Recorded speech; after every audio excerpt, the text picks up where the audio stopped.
आप सभी का स्वागत है आपके YouTube चैनल मैथ विद अदन में। और ये जो LGO की 2023 की परीक्षा हुई है उसमें ये 45वां क्वेश्चन है सेट बी का। और यहाँ पे मैं पहला क्वेश्चन बता रहा हूँ। जैसे महेंद्र 4 किलोमीटर प्रति घंटा की गति से 12 किलोमीटर की दूरी तय करता है, यदि वह 6 किलोमीटर प्रति घंटा की दर से चलता तो उसी समय में कितनी दूरी तय करता। तो आपको सभी को पता होगा कि चाल बराबर हमारा होता है चाल बराबर दूरी बटे समय। चाल बराबर क्या होता है? दूरी बटे समय। अब यहाँ पे हमको क्या पूछा है? दूरी। क्या पूछा है? दूरी पूछा है। और क्या दिया हुआ है? चाल दी हुई है। चाल दी हुई है कितनी? 6 किलोमीटर प्रति घंटा। अब यहां से हमको क्या निकालना है कि हमें चाल तो उसने दी हुई है, अब दूरी निकालने के लिए क्या बचता है? समय बचता है। तो पहले 4 किलोमीटर प्रति घंटा की चाल से और 12 किलोमीटर की दूरी तय करेगा तो समय कितना लगेगा? समय बराबर यहां से निकलेगा हमारा दूरी बटे चाल। समय बराबर क्या निकलेगा? दूरी बटे चाल। अब जब दूरी कितनी है? 12 है और चाल कितनी है? 4 है, तो समय कितना लग जाएगा? 3 घंटे। अब हमको क्या निकालना है? यहाँ से निकालना है हमें दूरी। और दूरी बराबर क्या होता है हमारा? दूरी बराबर होता है चाल गुणा समय। क्या होता है दूरी बराबर?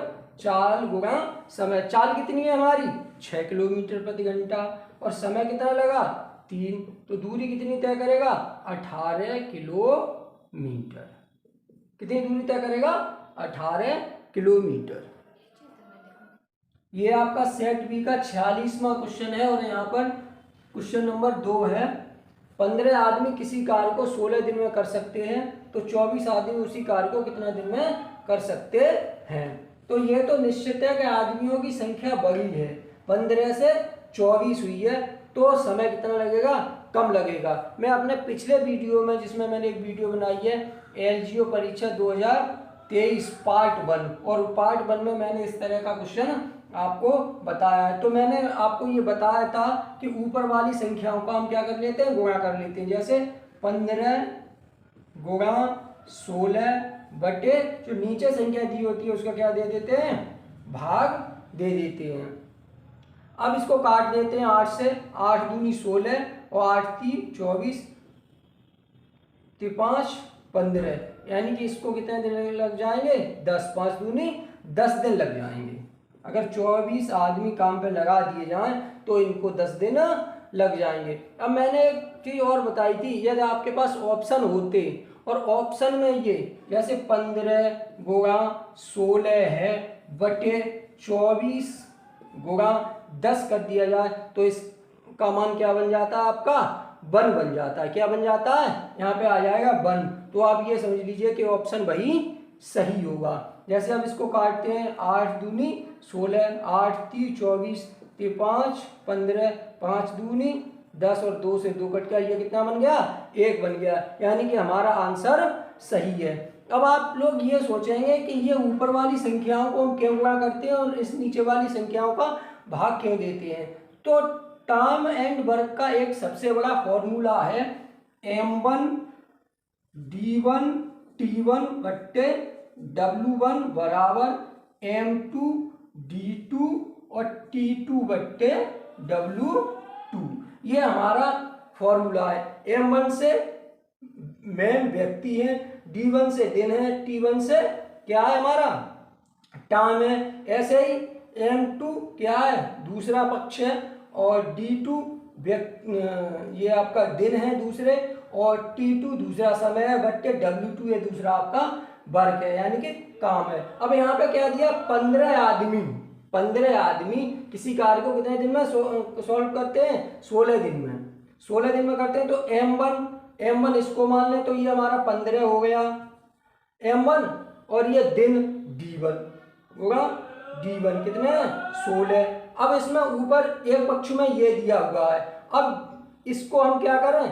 M2 दूसरे व्यक्ति कितने हैं 24, और कुछ नहीं है। T1 समय तो है नहीं इसमें। अब यहाँ पे हमको क्या निकालना था, दिन, D2 निकालना था। अब D2 बराबर यहाँ से आप निकाल ही लेंगे। D2 बराबर क्या हो जाएगा 15 गुणा 16 बट्टे 24। तो यहाँ से D2 बराबर हम निकालेंगे तो कितना आ जाएगा 10 आ जाएगा। तो इस फॉर्मूले को आप हमेशा के लिए याद कर लीजिए, M1 D1 T1 बट्टे W1, M2 D2 T2 बट्टे W2। यानी कि जब इसको फॉर्मूला लगाएंगे तभी ये इस तरह से सॉल्व हो जाएगा। एक बात ध्यान रखने वाली है, अब इसमें T1 नहीं दिया है, वो कहा है कि 15 आदमी 3 घंटे काम करके 3 घंटे काम करके किसी कार्य को 16 दिन में करते हैं। तो 24 आदमी 20 घंटे कार्य करके उस कार्य को कितने दिन में समाप्त कर लेंगे। तब हम M1 D1 T1 सारा कुछ लगाएंगे, M2 D2 T2 ये भी लगाएंगे, M2 ये हो जाएगा और T2 ये हो जाएगा और D2 हमको इसमें निकालना होगा। ऐसे ही वो ये कहा है कि 15 आदमी 3 घंटे कार्य करके किसी कार्य को 16 दिन में समाप्त करते हैं। तो 24 आदमी 20 घंटे कार्य करके कितने दिन में समाप्त करेंगे। और यहाँ पे ये भी कह दे कि इतने व्यक्ति एक कार्य का 1/4 भाग कार्य कर पाते हैं। तो हम यहाँ पे W1 की जगह पे 1/4 लिखेंगे। अब इस तरह के सवाल को जब मैं 1 अक्टूबर से सिलेबस शुरू करूँगा तो इस तरह के सवाल भी आपको बताए जाएंगे। ये हमारा तीसरा क्वेश्चन है और सेट बी का 47वां क्वेश्चन है। एक बस ड्राइवर को 260 किलोमीटर की दूरी तय करने में 4 घंटे का समय लगता है। पहले 75 मिनट वह 56 किलोमीटर प्रति घंटा की चाल से और अगले 90 किलोमीटर वह 60 किलोमीटर प्रति घंटा की चाल से चलता है। तो उसे शेष दूरी किस चाल से तय करनी होगी। यानी कि एक बस ड्राइवर है और 260 किलोमीटर की दूरी उसको 4 घंटे में तय करनी है। कितने में 4 घंटे में तय करनी है। और जो पहले वो 75 मिनट चलता है तो 56 किलोमीटर प्रति घंटा की चाल से चलता है और फिर 90 किलोमीटर वो दूरी जो तय करता है शेष दूरी की वो 60 किलोमीटर प्रति घंटा की चाल से चलता है। अब वो पूछ रहा है कि जो दूरी शेष बचेगी वो आप कितने किलोमीटर प्रति घंटा की चाल से चलनी होगी। तो हमें अब इसमें क्या मालूम करना है, सबसे पहले क्या पूछा है चाल।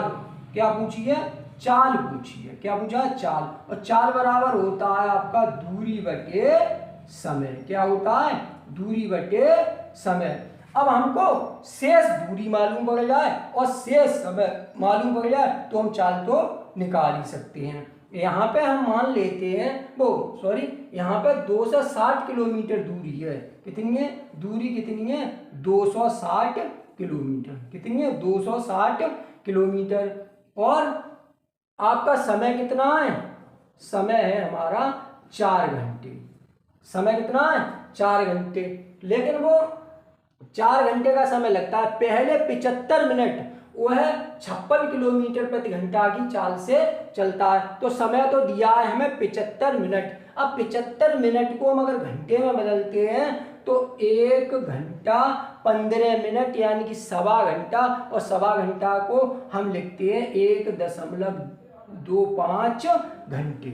यानी कि 1 घंटा 15 मिनट यानी कि सवा घंटा हो गया। और सवा घंटा को जब हम लिखेंगे तो 1.25 घंटे लिखेंगे। या तो 75 मिनट लिखें क्योंकि उसका रेशियो 60 से चलता है और समय का इसका जो रेशियो है वो 100 से चलता है। इसलिए सवा घंटा को हम लिखेंगे 1.25 घंटे। अब दूरी कितनी तय कर ली उसने 75 मिनट में। तो यहाँ पे 75/60 दूरी बराबर हमारा यहाँ से निकल आएगा चाल गुणा समय। चाल कितनी है 56 किलोमीटर और समय कितना 75 मिनट। और 75 मिनट को हमने क्या बना दिया घंटा बना दिया। 60 का क्या दे दिया भाग और यहाँ गुणा कर दिया आपका 56 का। यानी कि अब इसको हम जब सॉल्व करेंगे तो ये छठ देते हैं 15 15 75 और इसको 15 चौक 60 और ये आपका 5 4 एकम 4 और ये 4 चौक 16 14 14 पंजे 70, यानी कि ये 75 मिनट में 70 किलोमीटर की दूरी तय करेगा। तो हमें यहाँ पे माइनस में कितना कर देते हैं 70। अब वो ये कह रहा है कि 90 किलोमीटर की दूरी, कितनी 90 किलोमीटर की दूरी कितने में 60 किलोमीटर प्रति घंटा की चाल से चलता है। तो हमें दूरी तो उसने पहले दे ही रखी है 90। अब समय निकालना है, हमें क्या निकालना है समय। अब समय बराबर होता है हमारा दूरी बटे चाल। तो दूरी कितनी है 90 और 90 बटे 60, यानी कि ये बन जाएगा आपका 1.5, यानी कि 60 का 1.5 गुना कितना होता है 90। अब यहाँ पे समय कितना लग जाएगा 1.5 घंटे, यानी कि 1.50 घंटे। अब जो हमें शेष दूरी मिलेगी, अब इसमें से हम कितना घटाएंगे, इनको घटा दीजिए 70 और ये आपके कितने हो गए 90। 70 और 90 इसमें से आप घटा दीजिए, तो यहाँ से ये घटाएंगे तो ये बचेगा आपका 190 और 190 में से 90 घटाएंगे तो आपका बचेगा 100, यानी कि ये हो जाएगा आपका 100 किलोमीटर। यानी कि जो दूरी बची हुई है उसकी वो कितनी बची हुई है 100 किलोमीटर। और ये आपका कितना हो जाएगा 1.25 घंटा और 1.5 घंटा, ये आपका कितना हो जाएगा 2.75 घंटे, यानी कि ये हो जाएंगे 2.75 घंटे और कुल घंटे 4 घंटे, तो यहाँ बचेगा 1.25 घंटा, यानी कि 1.25 घंटे। अब हमें क्या मालूम पड़ गया यहाँ से मालूम पड़ गई दूरी और समय। अब हमें चाल निकालनी है, क्या निकालनी है चाल, और चाल बराबर होता है आपका दूरी बटे समय। चाल बराबर क्या होता है आपका दूरी बटे समय। अब यहाँ से दूरी कितनी है 100 और समय कितना है 1.25 घंटे। यदि इसको यहाँ से हटाएंगे दशमलव तो इस पर 2 जीरो बढ़ जाएंगे और 125 अट्ठे आपका होता है 1000 और ये हो जाएगा 8 और ये आपका 0 बच जाएगा। तो यानी कि कहने का मतलब है कि उसको 80 किलोमीटर शेष जो दूरी है वो 80 किलोमीटर प्रति घंटा की चाल से चलनी पड़ेगी।